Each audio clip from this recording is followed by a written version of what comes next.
Hallelujah. अब सब प्रभु के प्रेम को जानते हैं कि नहीं सब।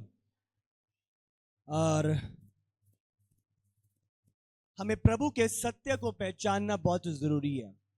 बाइबल बयान करती है कि लोग ज्ञान ना होने के कारण नाश हो रहे हैं। हालेलुया। प्रभु ने अपना कलाम हमें दिया है ताकि हम उसकी सत्य की बातों को जानें और शैतान के धोखे में ना रहें। बाइबल में लिखा है तुम शैतान की तरकीबों से अनजान नहीं हो। शैतान ने कहां पे जाल रखे हैं, कहां पे ठोकरें रखी हैं, कहां पे खड्डे रखे हैं, तुम जानते हो। प्रभु का वचन हमें बताता है, इसीलिए हम गिरते नहीं है। क्यों? क्योंकि प्रभु के वचन के द्वारा हम उन बातों को जानते हैं। हालेलुया। आज जरूरी है कि हम प्रभु के सत्य को जानें। जब जानेंगे तो हम झूठ के जाल में फंसेंगे नहीं। हालेलुया। आपको पता है कोई आपको एक गिलास दे रहा है, एक ड्रिंक पिला रहा है, आपको एक पानी दे रहा है, उसमें जहर मिला हुआ है। अगर आप जानते होगे कि उसमें जहर है तो आप उसे लोगे नहीं। क्यों? क्योंकि आप सत्य को जानते हो। इसीलिए आप झूठ के काबू में नहीं आओगे। आप समझ रहे हो कि नहीं? इसीलिए प्रभु चाहता है हम प्रभु के सत्य को पहचानें। आमीन। बहुत बारी जब हम मसीह में आते हैं, प्रभु को जानते हैं, चर्च आना शुरू करते हैं, बहुत बारी हमें लगता है कि मैंने सुना था कि यीशु के पास आके सब कुछ ठीक हो जाएगा, यीशु के पास आके सब कुछ संभल जाएगा, यीशु के पास आकर सारी चीजें सेटल हो जाएंगी। पर हम देखते हैं जब प्रभु के पास आना शुरू करते हैं, धीरे धीरे पता चलता है हमारे जीवन में ये बंदा जो मेरा इतना अपना था, ये मेरे विरोध में कैसे हो गया। हाँ, इसको तो मैं इतना अपना समझता था, इसको क्या हो गया, ये चीज ये कहां से पनप पड़ी, इसके बारे में तो सोचा ही नहीं था। अब समझ रहे हो? मैं आपको बोल रहा हूं, अगर हम सत्य को नहीं पहचानेंगे तो हम झूठ का शिकार हो जाएंगे। हालेलुया। आपको प्रभु के कलाम के सत्य को पहचानना है। हम सीखेंगे कुछ चीजें। मैं चाहता हूं भजन संहिता 107 निकालेंगे और उसमें से आज हमें समझना है जो मसीह लाइफ है उसमें क्या क्या आता है, किन किन चीजों से हमें गुजरते हैं और क्या क्या परमेश्वर के वायदे हैं उन स्थितियों के लिए जो आती हैं। 4 और 5 107। वे जंगल में मरुभूमि के मार्ग पर भटकते फिरे और कोई बसा हुआ नगर ना पाया। भूख और प्यास के मारे वे विकाल हो गए। हालेलुया। तो एक समय आता है, हम देख रहे हैं मसीह जीवन में चल रहे हैं और एक सबसे पहला एक रेगिस्तान के स्थान पे अपने आप को पाते हैं, भूखे और प्यासे। हाँ, बाइबल बयान कर रही है वे विकल हो गए हैं। विकल मतलब अधमरे, फेंट हो गए, बेहोश हो गए। अब समझ रहे हो? तब उन्होंने संकट में यहोवा की दुहाई दी। अगर 4 में हम पढ़ते हैं, वे जंगल के में मरुभूमि के मार्ग पर भटकते फिरे और कोई बसा हुआ नगर ना पाया। वे रेगिस्तान में भटक रहे हैं। हाँ, पानी को ढूंढ रहे हैं, पानी मिल नहीं रहा, उसकी हेल्प ढूंढ रहे हैं, वो हेल्प करने को तैयार नहीं है। हाँ, मैं अकेला पड़ गया हूं रेगिस्तान में, कोई मेरी मदद के लिए नहीं आ रहा, उसने भी मुझे छोड़ दिया, इसने भी मुझे छोड़ दिया, मैं अकेला पड़ गया। ये क्या कर लिया है मैंने? यीशु को अपना के दुख की शुरुआत हो गई है। बहुत बड़ी शैतान ऐसे झूठ हमारे मनों में लेके आता है। देख, रेगिस्तान में भटक रहा है, पहले इतना अच्छा जीवन था, पहले सब कुछ ठीक था, आज देख तेरी हालात क्या हो गई है। शैतान का झूठ जो हमें सत्य से भटकाने का पूरा प्रयास करता है। अब देख रहे हो? हाँ, देख तेरी हालात क्या हो गई है, भटक रहा है, भूखा और प्यासा है, देख कोई तेरे साथ नहीं है। और हम देखते हैं अगर हम सत्य को नहीं पहचानेंगे, सत्य को नहीं जानेंगे तो उसके झूठ पे विश्वास कर लेंगे।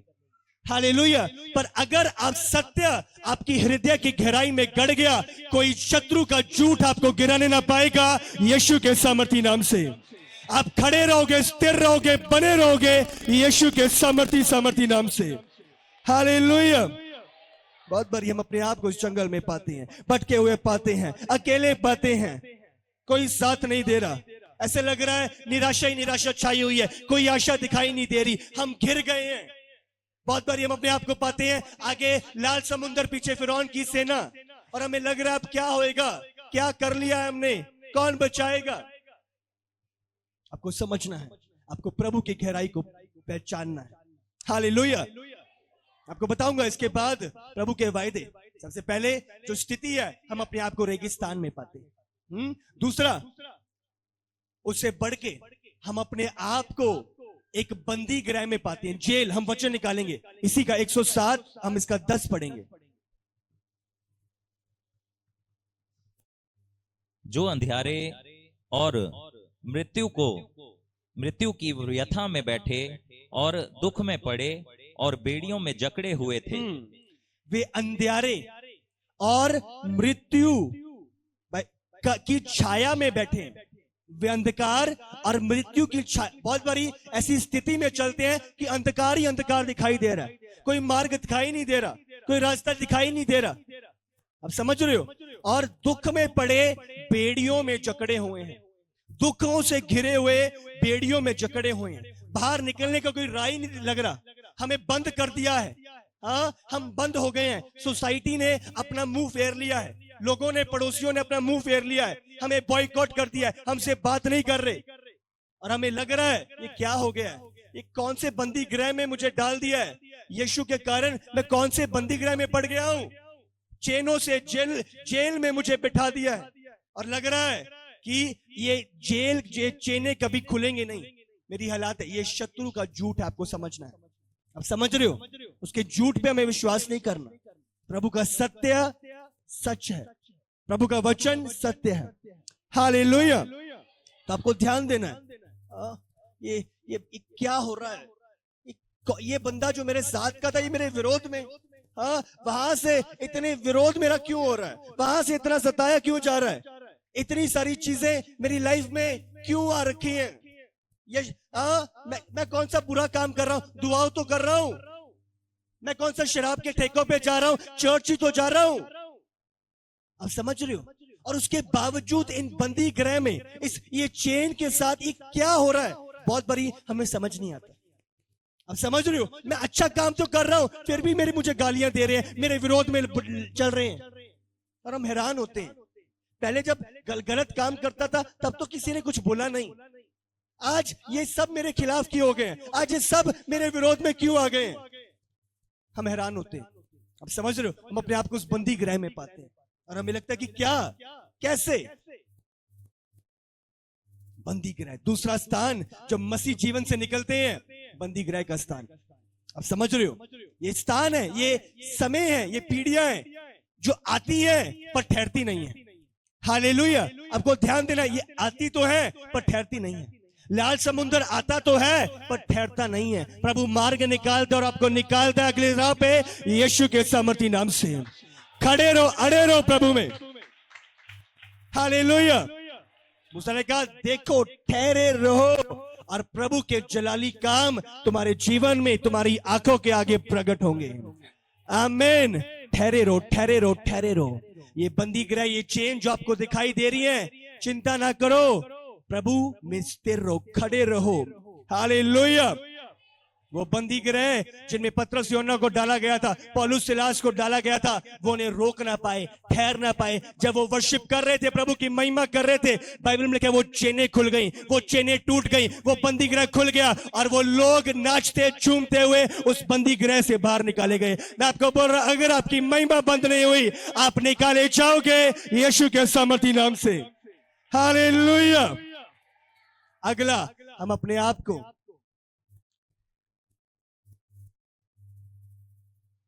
अस्पतालों के सम्मुख पाते हैं। ये चीजें क्यों हो रही हैं, ये हालात क्यों पैदा हो रहे हैं। अगर आप निकालो 107 उसका 17 और 18, मारा जाना। पढ़ो। मूढ़ अपनी कुचाल और अधर्म के कामों के कारण अति दुखित होते हैं। उनका जी सब भांति के भोजन से में चलता है और वे मृत्यु के फाटक तक पहुंचते हैं। मृत्यु के फाटक तक पहुंचते हैं, वे मृत्यु के फाटक तक पहुंचते हैं। अब समझ रहे हो, ऐसे स्थान पे जहां पे हम मारे जा रहे हैं, हाँ, सताए जा रहे हैं, हम पर ताड़ना पड़ रही है, हमारा इतना विरोध कि लोग हमें मार रहे हैं। ऐसा क्या कर दिया? समझ रहे हो? आप हैरान होते हो, ऐसा क्या कर दिया कि इतनी ईर्ष्या कि मुझे मारा जा रहा है। अब देख रहे हो, एक ऐसा स्थान जब हम मृत्यु के करीब अपने आप को पाते हैं। बाइबल ने कहा, शद्रक मेशक अबेदनगो को बोला, हाँ, कि जो ये स्टैचू दिख रहा है, ये मूर्त दिख रही है आगे, इसके आगे झुक जा, अगर नहीं झुकेगा तो तुम्हें आग में डाल दिया जाएगा। दूसरी बार दोबारा राजा ने बुलाया, अभी भी टाइम है, झुक जा, नहीं तो 7 गुना और आग करेंगे और तुम्हें डाल दिया जाएगा। बाइबल में लिखा है, राजा ने पूछा, अभी भी सोचते हो कि नहीं? राजा को बोला एक ही बात, हमें सोचने विचारने की जरूरत नहीं है, हम मनुष्य के चलाए नहीं, प्रभु के सत्य के चलाए चलते हैं। अगर आग तू 100 गुना भी कर देगा तो भी ये सिर प्रभु के विरोध में नहीं झुकेगा। हालेलुया। हियाव से चलना, प्रभु का, आपका हियाव परमेश्वर को उस आग में उतार लाता है, आपका हियाव परमेश्वर को उस शेरों की मांद में उतार लाता है। आपका हियाव बनाए रखो प्रभु में। हालेलुया। अगला, हम अपने आप को, चौथा, बाइबल बयान करती है, अपने आप को तूफान में पाते हैं। बहुत सारे तूफान इधर उधर, हर जगह से तूफान ही तूफान। अगर आपने कहा 107 इसका 23 और 24 अगर हम पढ़े, 23 से 27 तक पढ़ो। जो लोग जहाजों में समुद्र पर चलते हैं और महासागर पर होकर व्यापार करते हैं, वे यहोवा के कामों को और उन आश्चर्य कर्मों को जो वह गहरे समुद्र में करता है देखते हैं, क्योंकि वह आज्ञा, वो आश्चर्य कर्मों को देखते हैं जो गहराई में चलते हैं। ध्यान दो, कौन देखते हैं? जो गहराई में चलते हैं। अब समझ रहे हो, वो आश्चर्य कर्म जो ये हमारे पास्टर ये नेवी में है, ये एक्स नेवी है, तो ये जानते हैं, हाँ, किस रीति से जब जहाज जाता है, समुद्र के जो अलग अलग घटनाएं होती हैं, वो लोग उस जो गहराई में जाते हैं वही देखते हैं। यस, पढ़ो। वे यहोवा के कामों को और उन आश्चर्य कर्मों को जो वह गहरे समुद्र में करता है देखते हैं, क्योंकि वह आज्ञा देता है, तब प्रचंड बयार उठकर तरंगों को उठाती है। वे आकाश तक चढ़ जाते, फिर गहराई में उतर आते हैं, और कलेश के मारे उनके जी में जी नहीं रहता। हालेलुया। हाँ, पढ़ो। वे चक्कर खाते और मतवाले की भांति लड़खड़ाते हैं, और उनकी सारी बुद्धि मारी जाती है। आमीन। बाइबल बयान करती है, क्योंकि वे यहोवा के कामों को और उन आश्चर्य कर्मों को जो वो गहरे समुद्र में करता है देखते हैं। गहरे समुद्र में आज जब हम प्रभु के पास आए, प्रभु के सम्मुख आए, प्रभु के साथ गहराई रिश्ता बनाया हमने, आज हमारे जीवन में हम प्रभु के प्रगटीकरण को देख रहे हैं। देखा कि नहीं? हाँ, कितने बीमार थे, प्रभु ने चंगे करे, कितने दुष्ट आत्माओं से ग्रस्त थे, प्रभु ने आजाद किए, कितनों के मार्ग जो बंद थे, प्रभु ने खोल दिए। अब समझ रहे हो क्यों? प्रभु के सम्मुख गए, प्रभु के साथ गए। पर ध्यान दें, जो लोग गहराई में जा रहे हैं, वो प्रभु के आश्चर्य कर्म वो तो देखते ही देखते हैं, बट बाइबल क्या कहती है? वे आकाश तक, क्योंकि वे आज्ञा देता है, वो प्रचंड प्यार उठकर तरंगों को उठाती हैं। बड़ी बड़ी जब गहराई में समुद्र में जहाज जाते हैं तो वहां पे लहरें भी आती हैं। आप देख रहे हो, वहां पे बड़े बड़े तूफानों का भी वो जहाज सामना करते हैं। बाइबल बयान करती है, वे आकाश तक चढ़ जाती हैं, फिर गहराई में उतर आती हैं, और कलेश के मारे उनके जी में जी नहीं रहता। अब देख रहे हो, ये चक्कर खाते और मतवाले की बाती लड़खड़ाते, और उनकी सारी बुद्धि मारी जाती है। अब देख रहे हो, एक ऐसा समय जब हम समुद्र के बीच हैं, बड़ी बड़ी लहरें, बड़ा बड़ा तूफान, बड़े बड़े कलेश चारों तरफ से हमें घेरे हुए हैं और हमारे विरोध में आ रहे हैं, और हमें लग रहा है क्यों? आपको अपने आप को स्मरण दिला रहा है, ये इसीलिए है, जिसका मतलब जो दर्शाता है कि प्रभु आपको गहराई में ले गया है। वो गहराई जहां पे परमेश्वर अपने आश्चर्यचकित काम आपकी लाइफ में प्रकट करेगा। हालेलुया। वो विरोध, वो सताव, वो कलेश, वो तूफान, वो आंधियां, ये प्रूफ है कि आप गहराई में चल रहे हो, आपका जहाज गहराई में जा रहा है, और क्योंकि गहराई में है वो सबूत है। हालेलुया। इसीलिए हम आश्चर्यचकित नहीं होते, हैरान नहीं होते, ऐसा क्यों हो रहा है, ऐसा क्यों हो रहा है, प्रभु ने कहा है ऐसा होएगा। जब तेरा जहाज गहराई में जाएगा तो ऐसा होएगा। हालेलुया। जब तू नाना प्रकार के कलेश में पड़े तो इसे अनंत की बात समझना, ये जानते हुए कि परमेश्वर आपको सिद्ध बना रहा है, आपको स्थिर कर रहा है, आपको निखार रहा है यीशु के सामर्थी नाम से। हालेलुया। प्रभु में बने रहो, खड़े रहो, ठहरे रहो। प्रभु अपने वायदे का पक्का है। आमीन। हालेलुया। ये चीजें जो आप देख रहे हो, मैं आपको बोल रहा हूं, ये आ सकती हैं, बढ़ते जाओ, आगे बढ़ते जाओ। आमीन। एक औरत सितंबर 2, 2013 में एक औरत जिसने एक गिनीज वर्ल्ड रिकॉर्ड तैयार करा, एक गिनीज वर्ल्ड रिकॉर्ड तैयार किया और उसको 53 घंटे लग गए इस रिकॉर्ड को तैयार करने के लिए। अब सोचोगे 53 घंटे में कैसा क्या किया कि 53 घंटे लग गए। इतिहास में पहली बार हुआ है, ना पहले हुआ था या ना भी हुआ है। अब समझ रहे हो, 53 घंटे उसे लग गए।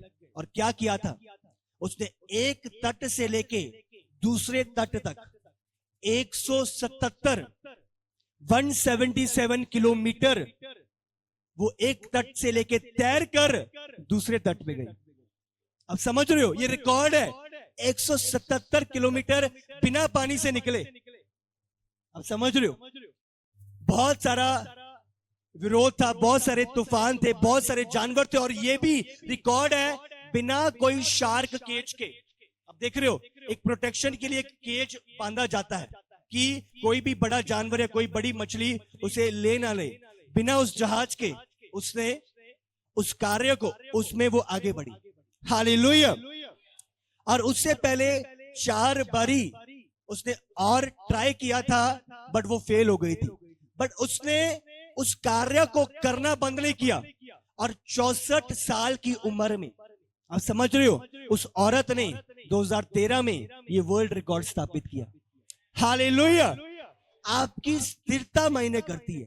तूफान है, आंधियां हैं, विरोध है, बट प्रभु की ओर जब ताकते हुए आप आगे बढ़ते रहते हो, प्रभु आपको चमकाता है, प्रभु आपको निखारता है, प्रभु आपको बढ़ाता है। इसीलिए रुको ना, पर बढ़ते जाओ। आपके कदम थमे ना, पर वो आगे की ओर बढ़ते जाएं। हालेलुया। आपको ठहरे रहना है। ये नहीं, प्रभु ने ये नहीं बोला, मैंने आपको बताया था तूफान नहीं आएंगे। प्रभु ने ये नहीं बोला रेगिस्तान का समय नहीं आएगा। प्रभु ने ये नहीं बोला बंदी गृह का समय नहीं आएगा। आएगा, पर चाहे तुम अंधकार की तराई से होके क्यों ना गुजरो, आपका यहोवा आपकी ओर है। बाइबल कहती है मत डर क्योंकि मैं तेरा परमेश्वर हूं, इधर उधर मत ताक क्योंकि मैं तेरे संग हूं। हालेलुया। आपको स्थिर रहना है, खड़े रहना है, अड़े रहना है, और प्रभु के वादे पर भरोसा बनाए रखना है। आमीन। खड़े रहो, खड़े रहो। अगर हम यूहन्ना 15 उसका 20 और 21 निकालें और पढ़ें। आज हम अकेले नहीं, आज जिन चीजों का सामना हम कर रहे हैं, हम अकेले नहीं कर रहे, हम ही नहीं कर रहे। पढ़े। जो बात मैंने तुमसे कही थी, दास अपने स्वामी से बड़ा नहीं होता, उसको याद रखो। और यदि उन्होंने मुझे सताया तो तुम्हें भी सताएंगे, यदि उन्होंने मेरी बात मानी तो तुम्हारी भी मानेंगे। परंतु यह सब कुछ वे मेरे नाम के कारण तुम्हारे साथ करेंगे, क्योंकि वे मेरे भेजने वाले को नहीं जानते। हालेलुया। हालेलुया। कहते अगर मेरे साथ किया है तो तुम्हारे साथ भी करेंगे। प्रभु आज जिन चीजों का हम सामना करते हैं, हमें हैरान होने वाली बातें नहीं करनी। प्रभु ऐसा क्यों? प्रभु ने पहले से लिख दिया है, अगर मेरे साथ किया, अगर मुझे नहीं छोड़ा तो तुम्हारे साथ भी करेंगे। हालेलुया। यीशु के नाम के कारण करेंगे, उसके कारण करेंगे। हमने कौन सा बुरा काम कर दिए? हाँ, हम कौन सी गलत जगहों पे जा रहे हैं, गलत चीजें कर रहे हैं, बताओ। हाँ, किसके कारण? यीशु के कारण। हालेलुया। उसके साथ हुआ तो अवश्य है तुम्हारे साथ होएगा। पहला पत्रस 4 उसका 1।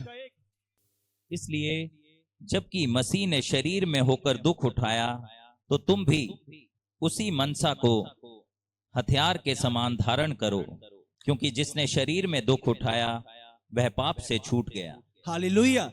उसी मनसा को धारण करो। यीशु ने शरीर में दुख उठाया।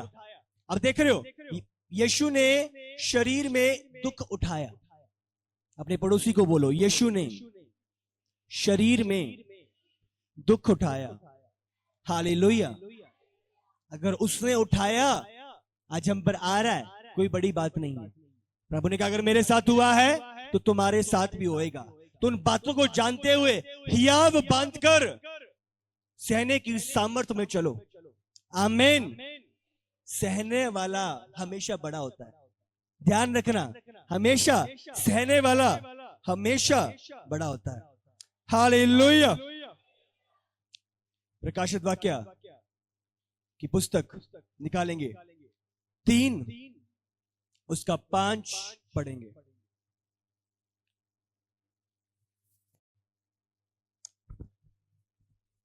जो जय पाए उसे इसी प्रकार श्वेत वस्त्र पहनाया जाएगा, और मैं उसका नाम जीवन की पुस्तक में से किसी रीति से ना काटूंगा, पर उसका नाम अपने पिता और उसके स्वर्गदूतों के सामने मान लूंगा। हालेलुया। जो जय पाए, जो अड़ा और खड़ा रहे, जो प्रभु का इनकार ना करे।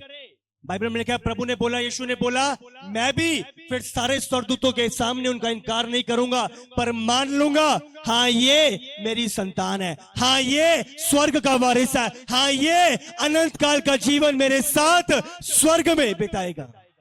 हालेलुया। अगर आज हम डरे नहीं, अगर आज मनुष्य का डर हमें डराने ना पाए, तो बाइबल कहती है प्रभु भी मान लेगा। बाइबल कहती है उससे ना डरो जो सिर्फ तुम्हारे शरीर का घात कर सकते हैं, उससे डरो जिसके हाथ में तुम्हारा शरीर, तुम्हारा प्राण, तुम्हारी आत्मा दोनों है। हालेलुया। जो जय पाए, अड़े और खड़े रहो। अगर यीशु के साथ हुआ तो आज हमारे साथ कुछ नया नहीं हो रहा है, ये स्मरण रखो। अगर यीशु ने सहा तो उसने हमें भी सहने की सामर्थ्य दी है। हालेलुया। इसी का 21 भी अगर हम पढ़े, 3 का 21।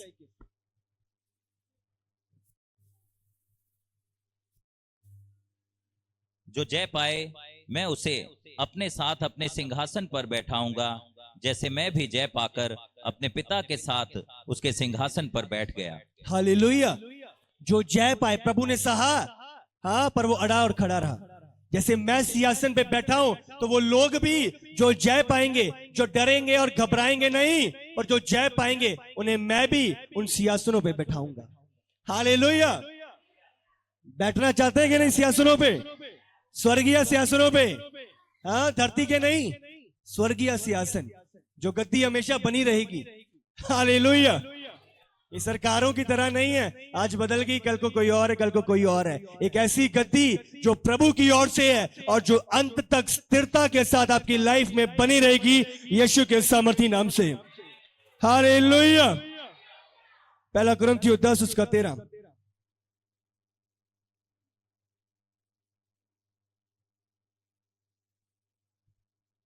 पढ़ो।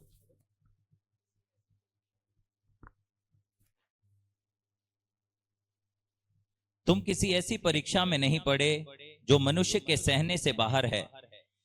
परमेश्वर सच्चा है और वह तुम्हें सामर्थ्य से बाहर परीक्षा में ना पड़ने देगा। हालेलुया। पढ़ो। वरन परीक्षा के साथ निकास भी करेगा कि तुम सह सको। आमीन। कोई भी ऐसी परीक्षा नहीं है जो सामर्थ्य से परे है, जिसको तुम सह ना सको।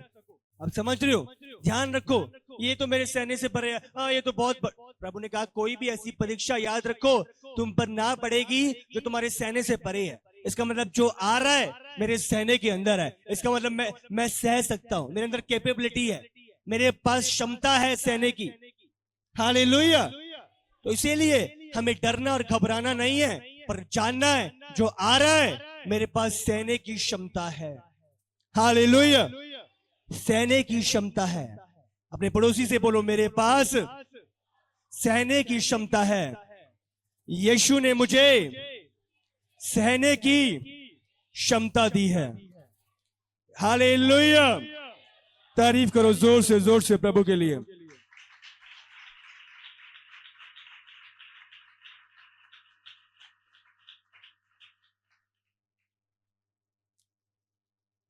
लूका 21 उसका 19। अपने धीरज से तुम अपने प्राणों को बचाए रखोगे। अपने धीरज से तुम अपने प्राणों को बचाए रखोगे। हालेलुया। अपने धीरज के द्वारा, बने रहने के द्वारा तुम अपने प्राणों को बचाए रखोगे। हालेलुया। सहने के द्वारा, खड़े रहने के द्वारा तुम्हारे प्राण बचे रहेंगे। हालेलुया। तो अपने प्राण बचाने के लिए प्रभु चाहता है हम स्थिर रहें। शैतान का अटैक है आपके प्राणों पे, अनंत काल के जीवन पर अटैक है। वो आपके उद्धार को छीनना चाहता है। हालेलुया। आज यीशु से प्रॉब्लम क्यों है? क्योंकि बाइबल बयान करती है, यीशु ने कहा अगर कोई मान लेगा कि यीशु मेरा प्रभु है तो उसका उद्धार हो जाएगा। हालेलुया। आज शैतान को नफरत, इतनी चिढ़ यीशु नाम से क्यों है? क्योंकि वो जानता है कि यीशु नाम में ही आजादी है, यीशु नाम में ही मुक्ति है। धरती के ऊपर, स्वर्ग के नीचे कोई और दूसरा नाम नहीं, एक ही नाम दिया है जिसके द्वारा हम मुक्ति को पाते हैं, जिसके द्वारा हम पिता तक पहुंचते हैं, और वो एक ही नाम यीशु का है। हालेलुया। प्रभु चाहता हम स्थिर रहें, प्रभु चाहता हम खड़े रहें, प्रभु चाहता हम अड़े रहें, जो अंत तक बना रहेगा। मत्ती 24 अगर हम उसका 13 पढ़ें, बाइबल कहती है जो अंत तक बना रहेगा, जो अंत तक स्थिर रहेगा, उसी का उद्धार होगा। पढ़ो। परंतु जो अंत तक धीरज धरे रहेगा उसी का उद्धार होगा। हालेलुया। हालेलुया। जो अंत तक धीरज धरे रहेगा उसी का उद्धार होएगा। ये नहीं कि मसीह में शुरुआत कर दी, जो अंत तक धीरज धरे रहेगा। इसका मतलब रेगिस्तान से भी जाना पड़ेगा, इसका मतलब वो तूफानों से भी जाना पड़ेगा, इसका मतलब वो बंदी गृह से भी जाना पड़ेगा, इसका मतलब वो मृत्यु के द्वार तक भी जाना पड़ेगा। पर जो अंत तक उन स्थितियों में भी स्थिर खड़ा रहा, वो जीवन का मुकुट पाएगा यीशु के सामर्थी नाम से। हालेलुया। खड़े रहो, अड़े रहो। जब मसीह का चुनाव किया है तो ये चीजें आएंगी, पर ध्यान रखो उन स्थितियों में भी आपका बनाने वाला, आपका बेचने वाला आपके साथ है। हालेलुया। अड़े और खड़े रहो, स्थिर रहो, बने रहो, जानते हुए जो मेरे अंदर है वो सामर्थी है उससे जो इस संसार में है। चाहे दुनिया की सारी सेनाएं भी क्यों ना आ जाए आपके खिलाफ, हमेशा याद रखो जो मेरे अंदर है वो सामर्थी है उससे जो इस संसार में है। हालेलुया। मत्ती की पुस्तक 5 उसका 11 और 12 हम पढ़ेंगे। धन्य हो तुम जब मनुष्य मेरे कारण तुम्हारी निंदा करे और सताए और झूठ बोल बोलकर तुम्हारे विरोध में सब प्रकार की बुरी बातें कहे। तब आनंदित और मगन होना, क्योंकि तुम्हारे लिए स्वर्ग में बड़ा फल है, इसलिए कि उन्होंने उन भविष्यवक्ताओं को जो तुमसे पहले थे इसी रीति से सताया था। इसी रीति से सताया था। प्रभु ने कहा ऐसा होएगा, इसी रीति से सताया तुम जाओगे। अब समझ रहे हो? अगर हम मत्ती 10 उसका 22 पढ़े, बाइबल बयान करती है इस जगह पे कि मेरे नाम के कारण सब लोग तुमसे बैर करेंगे और जो अंत तक धीरज धरे रहेगा उसी का उद्धार होगा। सेम वचन हम मरकुस 13 का 13 में भी पढ़ते हैं। लोग बैर करेंगे, मेरे नाम के कारण तुम्हें सताएंगे। आज हमें आश्चर्यचकित नहीं होना कि ऐसा क्यों हो रहा है, ऐसा क्यों कर रहे हैं, ऐसा क्यों मेरे पीछे पड़े हैं। यीशु ने कहा ऐसा होगा, मेरे नाम के कारण होगा। लोग विरोध करेंगे, सताएंगे उसके नाम के कारण। अब समझ रहे हो? जब प्रभु का वचन पूरा हो रहा है हमें आनंदित होना है। क्यों? क्योंकि बाइबल में लिखा है जब लोग मेरे कारण तुम्हें सताएं, मेरे कारण तुम्हारा विरोध करें, मेरे कारण तुम्हारा ठट्ठा उड़ाएं, मजाक उड़ाएं, तो स्थिर रहना, खड़े रहना, आनंदित होना, क्योंकि तुम्हारे लिए स्वर्ग में एक बड़ा प्रतिफल है। आमीन, आमीन, हालेलुया, हालेलुया। एक बड़ा प्रतिफल है, एक बड़ा प्रतिफल है। आमीन। अपने पड़ोसी से बोलो बड़ा प्रतिफल है। खड़ा रहे, क्योंकि स्वर्ग में बड़ा प्रतिफल है। हालेलुया। इस जगह पे बड़ा कौन कह रहा है? यीशु कह रहा है। हाँ, अगर यीशु बड़ा बोल रहा है तो आप समझ सकते हो बड़ा क्या है। हालेलुया। अगर यीशु अकेला प्रतिफल भी बोलता तो मुझे पता था कि क्या था वो, पर अगर यीशु ने बड़ा बोल दिया, प्रतिफल के साथ बड़ा लगा दिया, आप समझ सकते हो इतना बड़ा जो हमारे सोचों में भी नहीं समाएगा, इतना बड़ा प्रतिफल उसने अपने लोगों के लिए रखा है। आमीन। तो स्थिर रहो, खड़े रहो। हालेलुया। अगर कोई गालियां दे रहा है उसे बोलो 2-4 और निकाल दे, मेरा प्रतिफल और बड़ा बड़ा हो रहा है। हालेलुया। बाइबल में कोई एक गाल पे थप्पड़ मारे तो दूसरा आगे कर देना, ये जानते हुए कि तुम्हारे लिए बड़ा प्रतिफल ठहरा। जितना सताए जाओगे, जितना घात मारे जाओगे, मैं आपको बोल रहा हूं उतना बड़ा प्रतिफल आप पाओगे यीशु के सामर्थी नाम से। इसीलिए डरना और घबराना मत, पर अपना ध्यान उसकी ओर लगा के रखना, अपने कर्ता और सिद्धकर्ता की ओर ताकते हुए आगे की दिशा में बढ़ते जाना। हालेलुया। अड़े और खड़े रहना प्रभु में, और प्रभु आपको शर्मिंदा ना होने देगा। हालेलुया। तारीफ करेंगे प्रभु के लिए सब जन।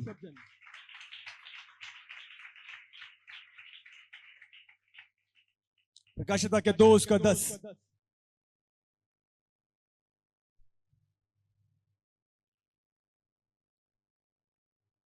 आपको समझना है प्रभु की गहराई को, प्रभु के सत्य को, क्योंकि मैं आपको बोल रहा हूं जब सत्य की गहराई पकड़ ली तो झूठ आप पर विजय ना पाएगा।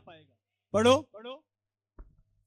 जो दुख तुझको झेलने होंगे उनसे मत डर, क्योंकि देखो शैतान तुम में से कुछ को जेल खाने में डालने पर है, ताकि तुम परखे जाओ, और तुम्हें 10 दिन तक कलेश उठाना होगा। प्राण देने तक विश्वासी रह, तो मैं तुझे जीवन का मुकुट दूंगा। हालेलुया। प्रभु कह रहा है इस जगह पे डरना मत। अपने पड़ोसी से बोलो डरना मत। समझ रहे हो? आज शैतान संसार ऐसे ऐसे नाटक लेके आता है जिसमें बोलते हैं डरना जरूरी है।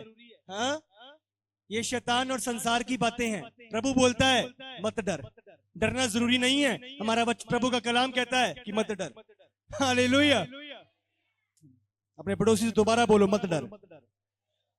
बाइबल बयान करते जो दुख तुझको झेलने होंगे, इसका मतलब दुख आ रहे हैं, विपरीत दिन आ रहे हैं, बुरे दिन आ रहे हैं, पर प्रभु कह रहा है डरना मत। प्रभु ने यह भी बोल दिया दुख आ रहे हैं, विरोध आ रहा है, बुरे दिन आ रहे हैं। आज लोग कहते हैं अच्छे दिन आ रहे हैं, प्रभु का कलाम कहता है अच्छे दिन नहीं आ रहे, बुरे दिन आ रहे हैं। किसकी मानेंगे? हाँ, लोगों की या वचन की? वचन की। हाँ, मत डर उन दुखों को देखते हुए जो आगे आ रहे हैं, पर बाइबल क्या कहती है? क्योंकि देखो शैतान तुझको, तुम में से कुछ को जेल खाने में डालने पर है, ताकि तुम परखे जाओ। जेल खाने में क्यों डाले जाएंगे? तुम्हारी परख होगी। अगर आज कोई जेल में ले जाए तो यीशु का इनकार कर देंगे क्या? हाँ, यीशु को छोड़ देंगे तो जेल में डाल देंगे तुझे। हाँ, तो यीशु को छोड़ देंगे क्या? हाँ, जिसने अनंत काल का जीवन के लिए अपनी मृत्यु क्रूस पे दे दी, क्या उसे छोड़ देंगे सिर्फ जेल के डर से? हाँ, आज अभी जेल ले जाए, अब समझ रहे हो? कोई डर नहीं है, मनुष्य का कोई 1% डर नहीं है। हालेलुया। डर के ऊपर हमने यीशु के द्वारा फतेह पा ली है, पाएंगे नहीं, पा ली है। आमीन। तो अगर बंदी गृह भी ले जाए तुम्हें परखने के लिए, देखते हैं कितना देर तक यीशु करेगा, देख लेते हैं कितनी देर तक इसके अंदर क्षमता है। हाँ, इसके बच्चे भी घर पे हैं, इसके घर वाले भी घर पे हैं, देखते हैं कब तक यीशु बोलता है। हाँ, यीशु का इनकार तो करना पड़ेगा। अब समझ रहे हो? शैतान परखता है, जांचता है, हाँ, देखता है कब तक। जब पौलुस और सिलास को अंदर डाला, उनको परखा जा रहा था, अब तो बंदी गृह में डाल दिया, अब तो शायद यीशु का इनकार कर देंगे। बाइबल में लिखा यीशु का इनकार नहीं हुआ, पर बंदी गृह में भी इन शब्दों से, इन मुंह से यीशु की जय जयकार होती रही, यीशु की प्रशंसा होती रही, यीशु की महिमा होती रही। हालेलुया। उन्होंने यीशु का इनकार नहीं, यीशु की महिमा सुनी, यीशु की प्रस्तुति सुनी। और मैं आपको बोल रहा हूं, जब शैतान इन शब्दों से इनकार नहीं पर यीशु की प्रशंसा सुनेगा, यीशु की महिमा सुनेगा, वो बंदी गृह आपको बंदी बना के रखना पाएगा। वो बंदी गृह खुलेगा, आप आजाद होके यीशु के सामर्थी नाम से। हालेलुया। अड़े और खड़े रहो प्रभु में, अड़े और खड़े रहो। पर परखेगा, पर शैतान को परखने दो। शैतान इन शब्दों से यीशु का इनकार नहीं, पर अंत तक जब तक इन जीवनों में सांसें हैं, ये मुंह सदा प्रभु की प्रशंसा ही करेगा, प्रभु की महिमा ही करेगा। हालेलुया। मैं बोलो, इस मुंह से, इस जीव से मैं सदा प्रभु की महिमा ही करूंगा। हालेलुया। और तुम्हें 10 दिन तक कलेश उठाना पड़ेगा। प्रभु ने बोला है कलेश भी उठाओगे। किसके कारण? हमारे बुरे काम हमने कुछ किए, उसके नाम के कारण। हालेलुया। अगर अपने बुरे कामों के कारण उठा रहे हो तब कोई प्रतिफल नहीं है। हाँ, समझ रहे हो कि नहीं? पाप भी कर रहे हो और कलेश उठा रहे हो, उसका कोई प्रतिफल नहीं है। पर सही चलकर यीशु के कारण अगर कलेश उठा रहे हो तो उसका बड़ा प्रतिफल परमेश्वर ने ठहराया है। हालेलुया। पर बाइबल कहती है प्राण देने तक विश्वासी रहना तो मैं तुझे जीवन का मुकुट दूंगा। प्राण देने तक, अगर मार भी दे, मरने तक यीशु का इनकार नहीं। बाइबल कह रही है अगर तू विश्वास योग्य रहेगा तो स्वर्ग में जीवन का मुकुट दे दूंगा। हालेलुया। आज लोग जो खड़े उठते हैं, जो अपने आप को बहुत बड़े कहलाते हैं, कुछ नहीं है उनके हाथ में। अब समझ रहे हो, वो अपने प्राण की रक्षा नहीं कर सकते। इसीलिए उनके डर से ना डरो, उनसे ना डरो जो नहीं जानते अपने बारे में, अपने अनंत काल के बारे में। पर तुम जानते हो, तुम सत्य को जानते हो, इसीलिए तुम अंधकार में, झूठ में नहीं चल सकते। हालेलुया। हमारी जो आंखें हैं, क्या हमें कोई अंधा व्यक्ति चला सकता है? कैसे एक अंधा व्यक्ति आज देखने वाले को चला सकता है? क्या होने वाला है? आप गिरने वाले हो। हालेलुया। एक अंधा व्यक्ति जिसके पास आंखें उसको नहीं चला सकता। हम जानते हैं, हमारी आंखें खुली है, हम सत्य को पहचानते हैं। आज संसार हमें नहीं चला सकता जिसकी आंखें बंद है। हालेलुया। प्रभु ने आपको स्थिर किया, आपको ठहराया है एक बड़े मकसद के लिए। 3:11 प्रकाशित वाक्य।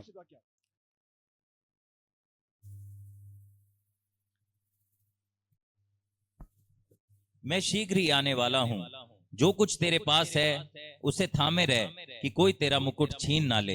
हालेलुया। मैं शीघ्र आने वाला हूँ। यीशु जल्दी आने वाला है। हालेलुया। कितनों को पता है यीशु आने वाला है? पता है कि नहीं? पता है कि नहीं? यीशु ने कहा जिस प्रकार मैं ऊपर जाता हूं वैसे नीचे आऊंगा।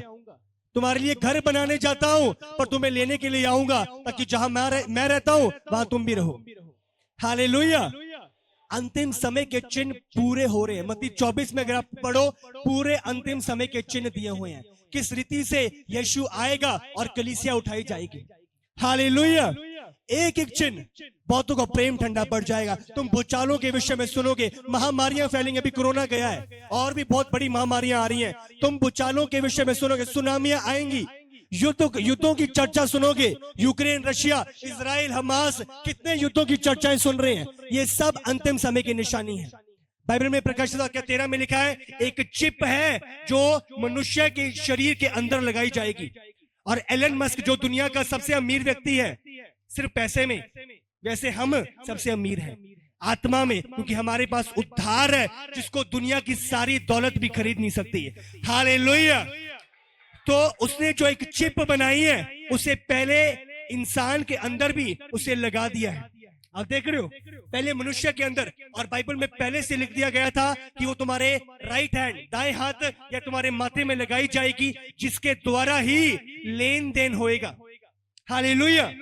2000 साल पहले कौन कह सकता था अभी 10-15 साल पहले कि ऐसा हो जाएगा? कैसे पैसों से एटीएम कार्ड आया, डेबिट कार्ड आया, अब गूगल पे, पेटीएम, फोन पे, ये सारी चीजें शुरू हुई। और अब क्या है, एक चिप जो शरीर के अंदर लगाई जाएगी, जिसके द्वारा ही लेन देन होएगा। हालेलुया। और यीशु ने कहा था ये अंतिम समय के चिन्ह होंगे, और जब ये पूरे हों तो जान लेना कि मैं बहुत जल्द आने वाला हूं, मैं अपनी कलीसिया को लेने वाला हूं। इसीलिए स्थिर रहो, खड़े रहो, प्रभु का इनकार ना करो। तुरई फूकी जाने वाली है, जब वो फूकी जाए तो आप तैयार पाए जाओ, और जब वो फूकी जाए आप उठाए जाओ यीशु के सामर्थी नाम से। हालेलुया। प्रभु का आगमन बहुत निकट है, इसीलिए जो प्रभु ने दिया है उसे संभाले रखो। प्रभु ने क्या कहा इस कलाम में, जो दिया है उसे संभाले रख, जो उद्धार दिया है उसे संभाले रख, जो यीशु का नाम आपके पास है उसे संभाले रखो, उसका इनकार ना करो। आज लोग विरोधी उसे छीनने ना पाए, उसे संभाल के रखो। मरना भी पड़े तो फिर भी इस उद्धार को, इस नाम को अपने पास से जाने ना दूंगा। हालेलुया। खड़े रहो, अड़े रहो, जो अंत तक थामे रहेगा वो उद्धार को पाएगा। हालेलुया। प्रभु चाहता है हम स्थिर रहें, हम अड़े और खड़े रहें। अंतिम समय बहुत निकट है, यीशु का आगमन बहुत निकट है, बहुत जल्द तुरई फूकी जाएगी। और बाइबल में लिखा है जो कलीसिया है उसका रैप्चर होएगा, वो उठाई जाएगी बादलों में और अपने सृष्टिकर्ता से मिलेगी बादलों पे। हालेलुया। इसीलिए उसकी बाट जोने में लगे रहो। आज संसार, अमेरिका जैसी जगहों पे आज इतनी चर्चाएं फैल रही हैं कि रोबोट दिखाई दिया, यूएफओ दिखाई दिया, और उस जगह पे ये तंत्र दिखाई दिया। ये क्या है? ये शैतान का झूठ है। आप देख रहे हो, झूठ पहले से तैयारी कर रहा है, पर कलीसिया सत्य में तैयारी नहीं कर रही। शैतान को पता है रैप्चर होएगा, कलीसिया उठाई जाएगी, तो जो लोग नहीं उठाए गए उनको मैं क्या झूठ बोलूंगा? ये झूठ बोलेगा, ओए कुछ रैप्चर नहीं हुआ, ये रोबोट आए, हम तो पहले से बोल रहे थे ये एलियन आएंगे और उठा के ले जाएंगे, देखो लोगों को उठा के ले गए। शैतान का झूठ, वो झूठ की तैयारी कर रहा है, पर कलीसिया रैप्चर की तैयारी नहीं कर रही। हालेलुया। आपको उसकी बाट जोना है, उसमें लॉलीन होना है, उसकी तैयारी करनी है। जब यीशु आएगा तैयार कलीसिया को उठा के लेके जाएगा। हालेलुया। तारीफ करो जोर से प्रभु के लिए।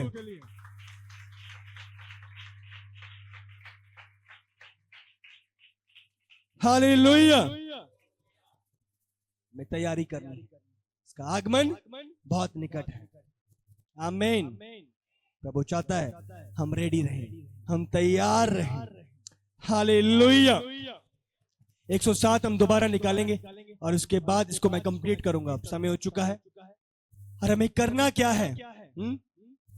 107 हमने पढ़ा। सबसे पहले हमने पढ़ा रेगिस्तान के विषय में, हम कि किस रीति से हम अपने आप को रेगिस्तान में पाते हैं। पर प्रभु का वायदा 6 और 7, 4 और 5 में पढ़ा, अब 6 और 7 पढ़ेंगे इसी का 107 का 6 और 7। तब उन्होंने संकट में यहोवा की दुहाई दी। संकट में क्या करना है? रोना है, कुड़कुड़ाना है, ऐसा क्यों हो रहा है? क्या करना है? यहोवा की दुहाई देनी है, प्रार्थना करनी है, उपवास करना है, प्रभु की ओर फिरना है। पढ़ो। और जब ऐसा करोगे तो क्या होगा? पढ़ो। और उसने उनको सकेती से छुड़ाया।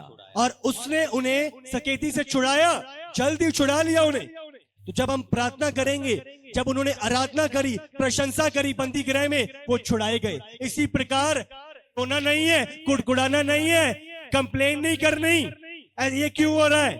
हमें दुहाई देनी है, हमें प्रार्थना करनी है, और फिर प्रभु उस स्थान से आपको छुड़ाएगा। हालेलुया। बाइबल में लिखा है जब एस्तर के टाइम पे राजा ने फरमान जारी किया कि सारी यहूदियों को मार दिया जाए, क्या किया उन्होंने? एस्तर मोर्देखाई ने मिलके 3 दिन का उपवास रखा। सब उपवास और प्रार्थना में लौलीन हो गए, और बाइबल बयान करती है उपवास और प्रार्थना के कारण प्रभु का अनुग्रह उन पर उतरा और वो छुड़ाए गए। हालेलुया। तो कलेश में रोना नहीं है, पर हमने प्रार्थना करनी है और प्रभु आपको छुड़ाएगा। आमीन। हालेलुया। दूसरा, अपने आप को जब हम बंदी गृह में पाते हैं तो क्या करना है? 14, 15 और 16 पढ़ेंगे। उसने उनको अंधियारे और मृत्यु की छाया में से निकाल लिया और उनके बंधनों को तोड़ डाला। लोग यहोवा की करुणा के कारण और उन आश्चर्य कर्मों के कारण जो वह मनुष्यों के लिए करता है उसका धन्यवाद करें। उसका धन्यवाद करें। समझ रहे हो? वो जो चेन है, जब हम उसकी दुहाई देते हैं वो उन्हें तोड़ डालता है। वो बंदी गृह जो है उन्हें तोड़ डालता है, आपके लिए मार्ग तैयार करता है। तो हमने रोना नहीं है, हमने प्रभु की दुहाई देनी है, हमें उपवास में जाना है। बाइबल में कि तुम्हारा युद्ध मांस और लहू से नहीं है, एक शरीर वालों लोगों से नहीं है, सताने वाले लोगों से नहीं है। हमारा युद्ध अंधकार की शक्तियों से है, जिन्होंने उनके दिमाग को, उनके मनों को पकड़ा हुआ है। हालेलुया। इसीलिए हम कलीसिया शरीर में नहीं लड़ती, हम आत्मा में लड़ते हैं, हम आत्मा में युद्ध करते हैं, उपवास और प्रार्थना। और प्रभु कहता है वो छुड़ाए जाएंगे। हालेलुया। तीसरा, मृत्यु के द्वार पर, हम पढ़ेंगे 20 से 22, इसका पढ़ेंगे। वह अपने वचन के द्वारा उनको चंगा करता और जिस गड्ढे में वे पड़े हैं उससे निकालता है। वे अपने वचन के द्वारा उसे चंगा करता है।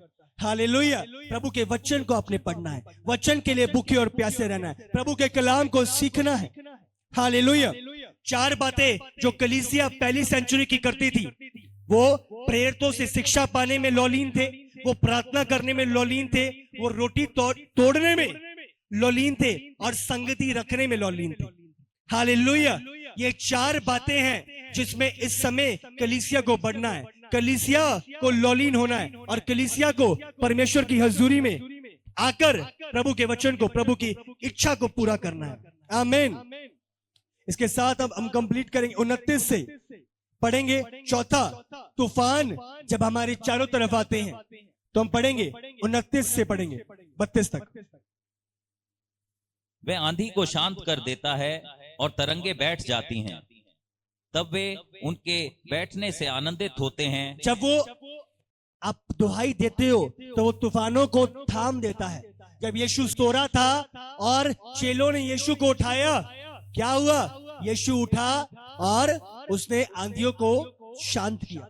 तो इसी प्रकार जब हम दुहाई देकर, प्रार्थना देकर यीशु को पुकारते हैं, यीशु को बुलाते हैं, यीशु उत्तर देता है, वो आंधियों को शांत करता है, तूफानों को थाम देता है। हालेलुया। पढ़ो आगे।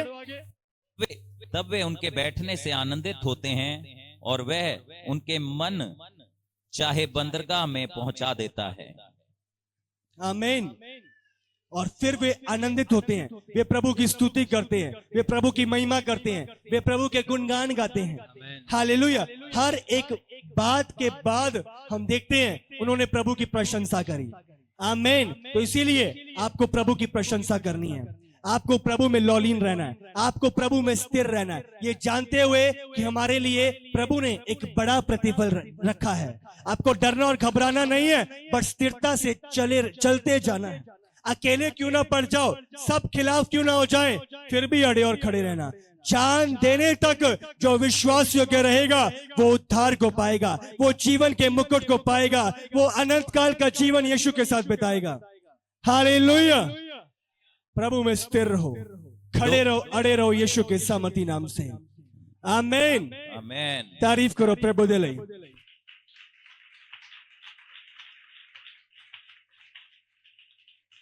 एक बारी एक पास्टर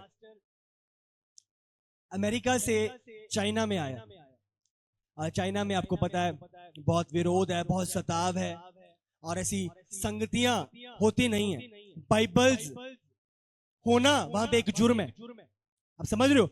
बाइबल का होना आपके पास एक जुर्म है, आप बाइबल नहीं रख सकते। और उस समय जब एक जो पासवान थे वो स्थान पे आए चाइना में, एक ऊपर 18वीं 19वीं फ्लोर पे एक कमरा था और वहां पे वो मीटिंग करने आए। और उन्होंने देखा बहुत सारे लोग आ रहे हैं 2-2 3-3 करके लिफ्ट में, और वहां पे इकट्ठा हो रहे हैं। अराउंड 21-22 लोग थे वहां पे। और जैसे ही वो उधर आए तो पास्टर ने देखा कि सब एक एक करके आ रहे हैं और बैठ जा रहे हैं। और जब वो सुन रहे थे पूरे 8 से 10 घंटे पास्टर उस जगह पे प्रभु की बातें कर रहा था, प्रभु के विषय में सिखा रहा था, और 10 घंटे वो बैठे रहे। और उनको बोल दिया ब्रेक के लिए चले जाओ, बीच में ब्रेक के लिए नहीं, उधर ही बैठे थे। और जैसे उसने बात करना शुरू किया और उनसे प्रचार करना शुरू किया, वो हैरान था। और उसके पास कुछ ही 10-12 बाइबल्स थी और कुछ उसने बाइबल्स बांटी उन लोगों को। और जैसे ही उसने एक वचन निकालने के लिए बोला, और वो हैरान था, एक बहन जिसको उसने बाइबल पकड़ाई, उसने अपने आगे दे दी और उसे पूछा। और जब उसने वचन बोला तो वो बहन जल्दी से उठ के उसने अपना हाथ लगाया और अपना वचन बोल दिया बिना देखे। और वो पासवान हैरान कि इसको कैसे पता, इसके पास तो बाइबल में नहीं है, इसने कैसे बोल दिया। तो उसने पूछा कि तुम्हें कैसे पता है? कहते मैंने पूरी बाइबल को याद किया है। उसने बताया कि जब मैं जेल में थी तो वहां पे एक बाइबल थी, तो बाइबल को पढ़ पढ़ के मुझे पता था अगर ये बाइबल को मेरे पास देख लेंगे तो मुझसे छीन ले जाएंगे। तो फटाफट जितना टाइम मेरे पास रही मैंने फटाफट याद कर लिया। हाँ, उसके बाद कुछ कुछ पन्नियां मेरे पास लेके आए और उसको भी मैंने पकड़ा और फटाफट याद कर लिया, और तब से मुझे याद है। और वो पासवान हैरान, और उसने पूछा 21-22 लोग थे। अच्छा, तुम में से कितने लोग यीशु के कारण जेल में गए हो? 21 में से 18 लोगों के हाथ ऊपर थे। अब समझ रहे हो? पासवान हैरान, 18 लोग मसीह के कारण, कोई जुर्म नहीं किया था उन्होंने, यीशु के कारण वो जेल में डाले गए थे। और वो हैरान किस रीति से उनकी भूख और प्यास, उधर कोई एसी नहीं था, कोई पंखे नहीं चल रहे थे, पूरी गर्मी में वो वचन को सुन रहे थे 8-10 घंटे बिना खाए। और जब उसे पता चला 10 से 12 घंटे का सफर ट्रेन का पूरी रात गुजार के वो उस सभा में पहुंचे। अब समझ रहे हो? और आखिरी में जब उसने पूरा किया सारा और उसने प्रार्थना करनी शुरू करी, तो वहां से एक बहन आती है और पासवान से बोलती है, और पासवान पूछते कि आपका क्या निवेदन है, आप क्या चाहते हो, मैं किस लिए प्रार्थना करूं? तो उसने कहा ये प्रार्थना करो कि हमारा देश भी, हमारा स्थान भी आपके स्थान की तरह हो जाए, जहां पर प्रभु के नाम लेने में कोई बंदिश नहीं है। अब समझ रहे हो कि हमारे लिए ऐसी प्रार्थना कर दो कि हम भी खुल के यीशु का नाम ले सके, हम यीशु की महिमा कर सके, हम प्रार्थना कर सके, ऐसे डर के हमारे पास हम इतना सताए ना जाए। आपको पता उस पासवान ने क्या कहा? उसने कहा ये प्रार्थना मैं नहीं करूंगा, मैं ये प्रार्थना नहीं करूंगा। उसने कहा कि तुम हमारी तरह बन जाओ। समझ रहे हो? पर मैं ये प्रार्थना करूंगा कि हम तुम्हारी तरह बन जाए।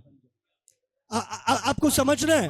उसने कहा तुम लोगों को मैंने एक वचन बोला और तुम्हें बाइबल रटी पड़ी है, तुम्हारे हृदयों में पड़ी है। हमारे अमेरिका में एक घर में 3 से 4 बाइबलें हैं, बट कोई एक भी उसे खोल के नहीं देखता।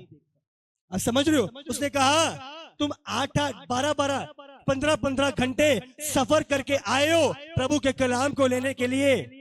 वहां पर अगर आधे घंटे से भी ज्यादा कोई दूर कलीसिया है, लोग जाने को तैयार नहीं होते।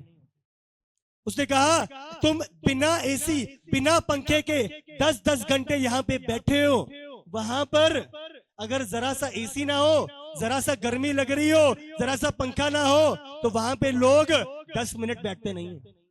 आप समझ रहे हो? तुम लोग भूखे और प्यासे हो, प्रभु के लिए इतने सताने के बावजूद तुम रिस्क उठा के, हाँ, तो आज भी तुम्हें पकड़ा जा सकता है, आज भी तुम्हें बंदी गृह में डाला जा सकता है, बट इतना बड़ा रिस्क उठा के तुम आज का कलाम सुनने के लिए आए हो। मैं ये प्रार्थना नहीं करूंगा कि तुम हमारी तरह बन जाओ, बट आपका हियाव, आपका प्यार प्रभु से मैं ये चाहूंगा कि हम तुम्हारी तरह बन जाए, हमारे लोग तुम्हारी तरह बन जाए, जिनके पास प्रभु के लिए उमंग और हियाव भरपूर है। हालेलुया। आपका सताव आपको और अधिक प्रभु के पास ले जाता है।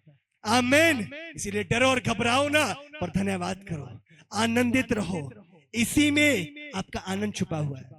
हालेलुया। मनुष्य के डराने से ना डरो, हाँ, चाहे लोग मेरे सब खिलाफ क्यों ना आ जाएं, हमें स्मरण रखना है जो मेरे अंदर है वो सामर्थ्य है उससे जो संसार में है। हालेलुया। डरेंगे तो नहीं, हाँ, सिर पे बंदूक होएगी, यीशु का इनकार कर देंगे क्या? हाँ, नहीं, इसका हल्का सुनाई दे रहा नहीं मुझे। हाँ, जोर से बोल सकते हैं क्या? नहीं, नहीं, नहीं। हालेलुया। आपको ध्यान रखना, जेल में बंदी गृह में ले जाए, ये जुबान यीशु का इनकार नहीं करेगी, पर इस जुबान से यीशु की महिमा ही सुनाई देगी। हालेलुया।